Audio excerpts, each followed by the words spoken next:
Welcome to SK classes. आ चुका है आप लोग का पसंदीदा वीडियो जिसका नाम है बूस्टर डोज।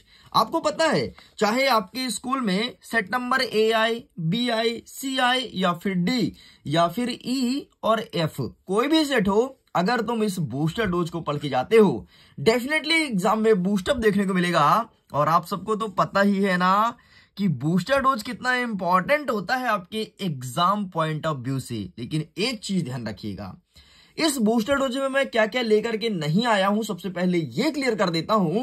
फिर तो बूस्टर डोज के सारे क्वेश्चंस आपको पढ़ने ही पड़ेंगे, तो ये सब मैं साइड करता हूं। आपको बता देता हूं कि क्या क्या इस बूस्टर डोज में नहीं लिखा गया है और क्यों नहीं लिखा गया है। इसका रीजन है, इसका रीजन सिंपल सा है, क्योंकि वो क्वेश्चंस काफी लॉन्ग थे, इसलिए बूस्टर डोज में उसे नहीं लिखा गया है। वो है क्या क्या, जरा ध्यान से सुनिएगा।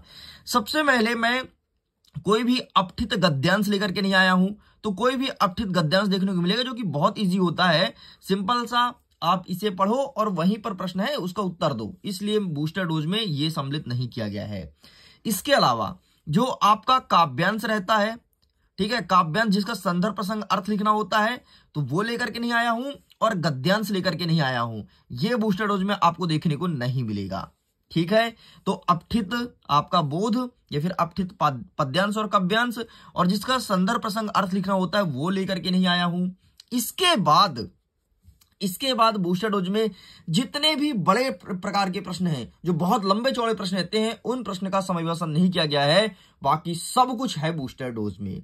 और बूस्टर डोज में आपके वस्तुनिष्ठ प्रश्न का समावेशन नहीं किया गया, क्योंकि वस्तुनिष्ठ प्रश्न लिखना काफी टफ है। आपका पेपर 6 सेटों में आ रहा है, मतलब अगर मैं वस्तुनिष्ठ की बात करूं तो 32 गुणे 6 कर दो भाई, 32 गुणते 6। तो इतने सारे वस्तुनिष्ठ लाना मुश्किल था, इसलिए वस्तुनिष्ठ प्रश्न यहां पर नहीं लिखा गया है। बाकी सब कुछ मिल रहा है आपको बूस्टर डोज में, ठीक।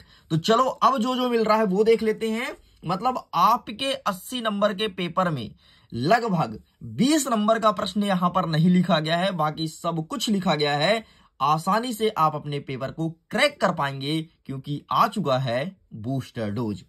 हमारे बूस्टर डोज का पहला प्रश्न कह रहा है कि कबीर ने अपने आप को दीवाना क्यों कहा है।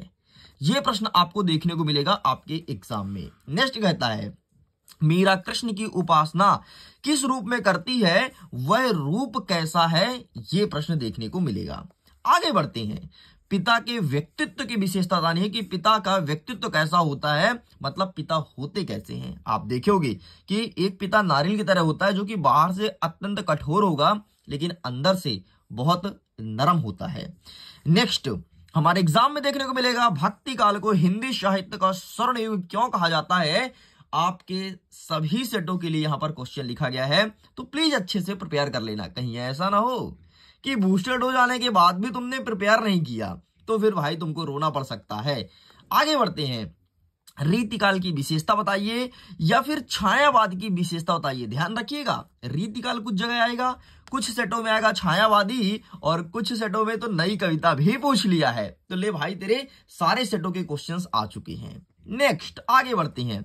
नेक्स्ट कहता है कि रीतिकाल को श्रृंगार काल क्यों कहा जाता है, ऐसा क्या रीजन है। तो सिंपल से यार, रीतिकाल में जितने भी रचनाएं हुई है ना, वो नायक नायिका के प्रेम को जुड़ने और बिछड़ने को लेकर के वर्णन हुई है, इसलिए इसे श्रृंगार काल के नाम से जाना जाता है। आगे बढ़ते हैं। अब हम आएंगे कवि परिचय में। कवि परिचय में आपको पढ़ना है कबीरदास जी एक सेट के लिए, मीराबाई दूसरे सेट के लिए, दुष्यंत कुमार तीसरे सेट के लिए, और अक्का महादेवी वर्मा ये चौथे सेट के लिए है। अरे महादेवी वर्मा के नाम के ही आगे अक्क लगा है, ठीक है भाई, कंफ्यूज मत होना, ठीक है, कि अक्क लगा दी सर मतलब ये क्या होगा। तो ये चार आपको 4 सेटों के लिए पढ़ना है। फिर बोलोगे सर 2 सेटों में 2 सेट वाले बच्चे क्या करेंगे, अरे यही रिपीट हो रहा है, यही घुमा फिरा करके। किसी में दिया है दुष्यंत के साथ मीरा, किसी में दिया है महादेवी के साथ कबीर, किसी में दिया है केवल कबीर बस, किसी में दिया है केवल दुष्यंत बस यही 4 प्रिपेयर करना है। अब भाई मुझे नहीं पता तुम्हारी किस्मत में कौन सी सेट है, बस यही क्वेश्चन प्रिपेयर करिएगा। आगे बढ़ते हैं। नेक्स्ट, महाकाव्य और खंड काव्य में अंतर, 2-3 सेटों में ये क्वेश्चन देखने को मिलेगा। आगे बढ़ते हैं। स्थायी भाव और व्यभिचारी भाव, अब ये क्या होता है साहब। अरे यार, तुमने नाम सुना है संचारी भाव की, जिसकी संख्या 33 होती है, 33, ठीक है। तो संचारी भाव यहां से प्रश्न देखने को मिल रहा है भाई, जिसकी संख्या 33 होती है, ध्यान रखना। वस्तुनिष्ठ का प्रश्न मैंने बता दिया, ठीक है। नेक्स्ट, शब्द शक्ति से क्या तात्पर्य है, एक सेट का प्रश्न, ध्यान सुन लो, ठीक है। नेक्स्ट, किसी एक को परिभाषित करो। शब्द शक्ति 3 होते हैं, कौन कौन से? अविधा, ध्यान होगा तो अविधा पढ़ लेना एक सेट के लिए। लक्षणा, अगर ध्यान होगा तो। नेक्स्ट, व्यंजना, तो बस ये तीनों को पढ़ना है, तीनों को पढ़ना है, तीनों को पढ़ना है। मां कसम खा लो, और मैं भी मां कसम खा लूंगा कि 100% सभी सेट में क्वेश्चन रखा है, लेकिन अलग अलग, कहीं पर अविधा, कहीं पर लक्षणा, कहीं पर व्यंजना। बाद में ये मत बोलना अरे साहब यार हमने तीन तो आप बताए थे लेकिन हमने पढ़ा नहीं। फिर आकर के बच्चे कमेंट करते हैं सर मेरे से गलती हो गई, आपने बताया तो था लेकिन हम थोड़ी ओवर कॉन्फिडेंस में थे, हवा उड़ रहे थे, अरे नहीं आएगा तो आ गया। और बूस्टर डोज को तो पता ही है ना बूस्टर डोज क्या है। अब भाई आगे बढ़ते हैं। अलंकार से एक प्रश्न आ रहा है, इस प्रश्न को गेस करना अत्यंत कठिन था अलंकार वाला, इसलिए यहां पर नहीं लिखा गया है। अलंकार से एक प्रश्न देखने को मिलेगा। प्रश्न कितने नंबर का रहेगा साहब? तो 2 नंबर का रहेगा। ले भाई इतना तक बता दिया। आगे बढ़ते हैं नेक्स्ट क्वेश्चन। नेक्स्ट कहता है कि पंडित अलाउद्दीन की गाड़ियां कहां, क्यों और किसने रोकी थी? ध्यान रखना। नेक्स्ट कहते हैं नमक का दरोगा कहानी का कौन सा पात्र आपको सबसे अधिक प्रभावित किया और क्यों किया? प्रश्न रहेगा आपके 2 नंबर का, ध्यान रखिएगा। नमक का दरोगा 2 नंबर का प्रश्न एग्जाम में देखने को मिलेगा। आगे बढ़ते हैं। पथरी पंचाली फिल्म की शूटिंग का काम 2.5 साल तक क्यों चला? 100% देखने को मिल रहा है। 100%, 100% लॉक कर लो, लॉक कर लो। मैं डंके के चोट में कहता हूं, दावा ठोक के कहता हूं, ये प्रश्न पथेरी पंचाली वाली फिल्म से प्रश्न, सॉरी इस चैप्टर से प्रश्न देखने को मिलेगा। इसके डायरेक्टर का नाम भी याद कर लेना, ठीक है। 1 नंबर का प्रश्न है वो। आगे बढ़ते हैं। मियां नसीरुद्दीन के व्यक्तित्व की विशेषता बतानी है। नेक्स्ट, लॉर्ड कर्जन कैसा वायसराय था, है ना। लॉर्ड कर्जन से तो एक वस्तुनिष्ठ प्रश्न आ रहा है, ठीक है। प्रश्न नंबर 5 देखना, प्रश्न नंबर 5 वस्तुनिष्ठ का, ठीक है। वस्तुनिष्ठ का एक प्रश्न आ रहा है लॉर्ड कर्जन संबंधित, देख लेना, मिला लेना। ये फिर खालिस्तान में आ रहा है, मुझे प्रॉपर यहां पर याद नहीं है, लेकिन एक प्रश्न आ रहा है। अच्छा सर, खालिस्तान में प्रश्न क्रमांक 2 है, ठीक है। लेकिन देख लेना यार, एक प्रश्न आ रहा है ना, बस तुमको प्रश्न पता होना चाहिए। अब कहां पे आ रहा है ये भी जानोगे क्या? ये तो तुम एग्जाम हॉल में ही जानना। नेक्स्ट कहता है बाल मुकुंद गुप्त ने देश को अभागे भारत क्यों कहा है? क्यों कहा है हमारे देश को? तो बाल मुकुंद वाले पाठ से प्रश्न देखने को मिल रहा है। नेक्स्ट कहते हैं पटकथा किसे कहते हैं? एंड दवा हुआ आदमी एक कवि भी है, यह बात कैसे पता चली? 100% यहां से एक वस्तुनिष्ठ प्रश्न आ रहा है, ठीक है भाई। इस पाठ से आ रहा है वस्तुनिष्ठ। अब जहां से बोल रहा हूं वहां से तुम कर लो वस्तुनिष्ठ। अब इतने में भी नहीं किए ना तो देखना फिर बोलोगे अरे यार सर दिक्कत हो गया। पेज पलटो, आगे के क्वेश्चंस देखते हैं। नेक्स्ट कह रहा है कुछ अंतर देख लेते हैं, जो कि एक सेट में आ रहा है जीवनी और आत्मकथा, दूसरे सेट में आ रहा है कहानी और उपन्यास, तीसरे सेट में आ रहा है नाटक और एकांकी। तो ये रहा तुम्हारे कुछ सेटों के आगे के क्वेश्चंस। आगे बढ़ते हैं। नेक्स्ट, अब हम आएंगे आपके कवि परिचय में। कवि परिचय में ज्यादा मत पढ़ो, 6 सेट में पेपर है, 4 कवि का पढ़ लेना। वो कवि कौन कौन से हैं? प्रेमचंद्र, सेट ए और बी के प्रश्न रखे मिलेंगे। कृष्ण सोबते, सेट ई में रखा मिलेगा। मनु भंडारी, सेट डी में रखा मिलेगा। और सेट एफ में आएगा शेखर जोशी। और बाकी जो बचे हैं सेट, वो उसको अप एंड डाउन किया गया है, इधर उधर घुमाया गया है। क्या क्या पूछेगा? इनकी 2 रचनाएं पढ़ लेना बेटा, इनकी भाषा और शैली पढ़ लेना कि किस प्रकार से रचनाएं करते थे। ये प्रश्न देखने को मिल रहा है। आगे बढ़ते हैं। सेट एफ, राजभाषा और राष्ट्रभाषा में अंतर लिखिए, ठीक है। बाकी सेट एफ के अलावा भी अलग अलग सेटों में क्वेश्चन रिपीट हो रहा, ध्यान रखना, ठीक। तो 100% ये वाला क्वेश्चन रखा मिलेगा। आगे बढ़ते हैं। शुद्ध वाक्य में परिवर्तन करो, जैसे अशुद्ध अशुद्ध वाक्य देते हैं ना, बहुत सरल वाक्य आ रहे हैं, ठीक है।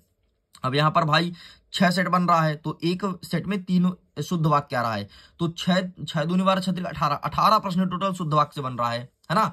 तो इसलिए यहां पर क्वेश्चन में लिखा 18 प्रश्न में लिखते घूम यार, तुम खुद सोचो। बस मैंने तुमको बता दिया शुद्ध वाक्य। तो शुद्ध वाक्य में तुमको क्या करना है, देखो बहुत सरल पूछा, जैसे राम बाजार जाती है, तो क्या सही वाक्य है? सही तो नहीं है ना, राम बाजार जाती है। राम तो भाई लड़का है, पुलिंग है, तो पुलिंग के साथ जाती है, जो शब्द लगा है वो तो स्त्रीलिंग के लिए है, तो राम बाजार जाता है। इस प्रकार से परिवर्तन करना है, कुछ नहीं है। भाव पल्लवन कीजिए, एक आ रहा है, ध्यान सुन लो। ऊपर पूछेगा भाव पल्लवन कीजिए, अथवा में देगा भाव पल्लवन कीजिए, या फिर ऊपर पूछेगा भाव पल्लवन, नीचे बोलेगा कि किसी एक पर विज्ञापन लिखो या विज्ञापन लिखने की 3 विशेषताएं बताओ। प्रश्न रहेगा 3 नंबर का। उदाहरण दिया हूं, भाव पल्लवन में क्या आएगा कि चरित्र सबसे बड़ा धन है। अब बोलोगे साहब इसे लिखेंगे कैसे, ये भी बता दो। अरे कुछ नहीं रे, देख ये शब्द दे दिया हमें, चरित्र सबसे बड़ा धन है, तो इसके बारे में तारीफ करोगे, अरे यार चरित्र व्यक्ति का अच्छा होना चाहिए, अगर व्यक्ति का चरित्र बुरा है तो जीवन में कभी तरक्की नहीं कर पाएगा, चरित्र ही सबसे बड़ा धन होता है और चरित्र से ही व्यक्ति विशेष आगे उठता है, उसे समाज में इज्जत सम्मान सब मिलता है। बस झोंकते जाओ। फ्री का 3 नंबर है भाई। भाव पल्लवन आए, उस संबंधित टॉपिक को लेकर के तुम्हें कितना ज्ञान है, अपना ज्ञान वहां पर दिखा दो। भाव पल्लवन है, अरे यार झोंक दोगे तो कम से कम 3 नंबर का प्रश्न है तो आपको 2.5 नंबर जरूर मिलेगा। तो ले भाई तेरे को 2.5 नंबर फ्री का मिल गया यार, है ना। नेक्स्ट अनुच्छेद लेखन कीजिए, किसी एक पर अनुच्छेद लेखन आएगा या फिर अथवा में आ जाएगा विज्ञापन की विशेषताएं। वैसे मोस्टली ज्यादातर सेटों में भाव पल्लवन और अथवा में विज्ञापन वाला प्रश्न आया है, ध्यान रखिएगा। नेक्स्ट, लता मंगेशकर के गायन की विशेषता बताइए। नेक्स्ट कहता है कि शास्त्रीय संगीत व चित्रपट संगीत में अंतर बताना है। क्या होता है शास्त्रीय संगीत, क्या होता है चित्रपट संगीत, इसमें अंतर, या फिर इसे अलग अलग भी पढ़ लीजिएगा। वैसे अंतर पढ़ लो तुम्हारा काम हो जाएगा। नेक्स्ट कह रहा भाई, कुएं पर खुदाई करते समय सिर पर धातु का टोपा या फिर टोप क्यों पहनते हैं। ठीक है, कुई वाले चैप्टर से क्वेश्चन देखने को मिलेगा। या फिर राजस्थान की कुई अगर याद होगा तो भाई अच्छे से कर लेना। ठीक है, अच्छे से कर लेना। राजस्थान की कुई यहां से प्रश्न आ रहा है, अलग अलग सेटों में अलग अलग क्वेश्चन आ रहा है, लेकिन कुई से प्रश्न आ रहा है। नेक्स्ट, पालार पानी किसे कहते हैं। नेक्स्ट, बेबी हलदार पार्ट से एक प्रश्न। ठीक है भाई, ये देख ले। अब यहाँ पर क्वेश्चन लिखना इसलिए कठिन था क्योंकि अलग अलग सेटों में अलग अलग आ रहा है, इसलिए एक प्रश्न आ रहा है। नेक्स्ट, जनसंचार क्या है समझाइए। पत्रकारिता से एक प्रश्न आ रहा है, अलग अलग आ रहा है। पीत, खोज और वॉच डॉग, अब ये क्या क्या है इसे देख लेना। ठीक है, पीत, खोज और वॉच डॉग क्या क्या है इसे देख लेना। आगे बढ़ते हैं, इसी के अथवा का प्रश्न रहेगा कि डायरी लेखन या शब्दकोश किसे कहते हैं समझाइए। अब आगे बढ़ते हैं भाई साहब आपके आवेदन पत्र की तरफ। क्या रहेगा कि ध्वनि विस्तार केंद्र पर रोक लगाने के लिए आपको आवेदन पत्र लिखना है कलेक्टर साहब को। ध्यान रखना, कलेक्टर, ये क्या होगा कलेक्टर को, कलेक्टर, ठीक, कलेक्टर साहब को आवेदन पत्र लिखना है। नेक्स्ट, नगर निगम की नियमित सफाई के लिए, मतलब नियमित सफाई के लिए नगर निगम को पत्र लिखना है। ठीक है, कि अरे यार नगर निगम वाले क्या कर रहे हो, पैसा टाइम से लेते हो, सफाई नहीं कराते हो। नेक्स्ट, वार्षिक परीक्षा में उत्तीर्ण करने के लिए मित्र को बधाई पत्र, तो ये पहला, दूसरा, तीसरा और चौथा देखना है। द्वितीय प्रति अंक सूची मंगवाने के लिए, तो ये 4 दे दिया हूं, चारों को पढ़ लेना, अलग अलग सेटों के क्वेश्चन हैं, ध्यान रखना। अथवा में एक अलग प्रश्न आएगा, अथवा वाला मैं नहीं दिया हूं, अथवा के जो ऊपर वाला प्रश्न रहता है उनमें ये देखने को मिलेगा। ठीक है, तो अथवा में 2 में से कोई एक ही पढ़ना है ना, तो बस ये चारों को अच्छे से रट मारो अभी किताब खोल के। और अंतिम प्रश्न आपका निबंध लेखन, जिसमें विद्यार्थी जीवन और खेल का महत्व, दोनों में से कोई एक पढ़ लेना जो तुम्हें ठीक लगे। सभी सेटों में दोनों देखने को मिलेगा, इस चीज को ध्यान रखिएगा। एंड ये 100% अगर आप इसे पढ़ के जाते हो अपने स्कूल के टॉपर बनोगे, इस प्रकार स्टॉप करोगे। अगर तुम्हारी नॉलेज यहां पर थी, अब बूस्टर डोज देखने के बाद यहां तक हो गई है। तो कैसा लगा बूस्टर डोज, पसंद आया तो वीडियो को लाइक शेयर एंड सब्सक्राइब जरूर कीजिएगा। Thanks for watching.